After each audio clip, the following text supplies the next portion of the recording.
Gordon was resting in a siding. Sometimes, he thought, it's really tiring to be such a large and splendid engine. One does have to keep up appearances so.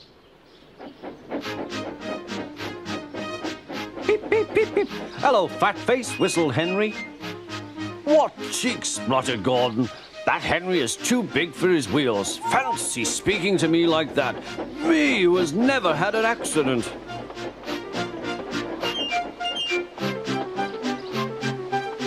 Aren't jammed whistles and burst safety valves accidents? Asked Percy innocently. No, indeed. High spirits might happen to any engine. But to come off the rails like Henry did, well, I ask you, is it right? Is it decent? Then it was Henry's turn to take the express. Gordon watched him getting ready. Be careful, Henry. You're not pulling the flying kipper now. Mind you keep on the rails today.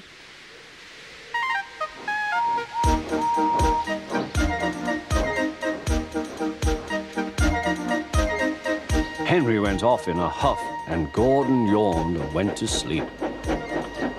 But not for long. Wake up, Gordon, said his driver. A special train's coming, and where to pull it? Is it coaches or trucks? Trucks, said his driver. Trucks, said Gordon. Puh!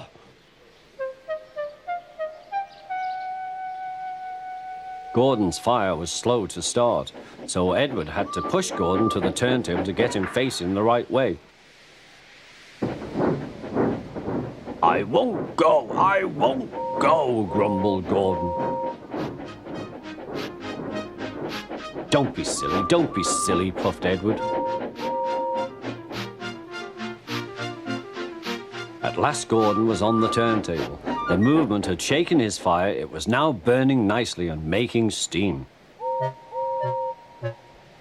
Gordon was cross and didn't care what he did.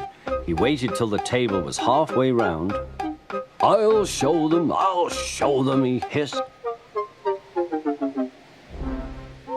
He moved slowly forward to jam the table, but he couldn't stop himself and slithered into a ditch. Ooh, she hissed. Get me out! Get me out! Not a hope, said his driver and fireman. You're stuck, you silly great engine. Don't you understand that? They telephoned the Fat Controller. So Gordon didn't want to take the special train and ran into a ditch. What's that you say? The special's waiting. Tell Edward to take it, please. And Gordon? Oh, leave him where he is. We haven't time to bother with him now. On the other side of the ditch, some little boys were chattering. Coo, doesn't he look silly? They'll never get him out. They began to sing. Silly old Gordon fell in a ditch, fell in a ditch, fell in a ditch. Silly old Gordon fell in a ditch, all on a Monday morning. Gordon lay in the ditch all day. Oh dear, he thought, I shall never get out.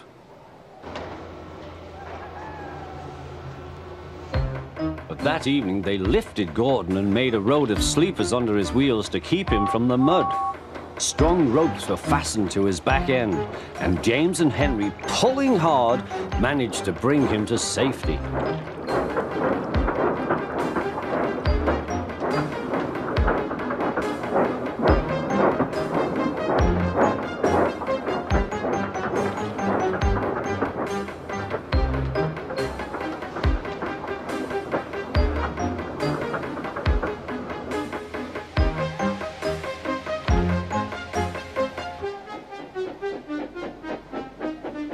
Late that night, Gordon crawled home, a sadder and wiser engine.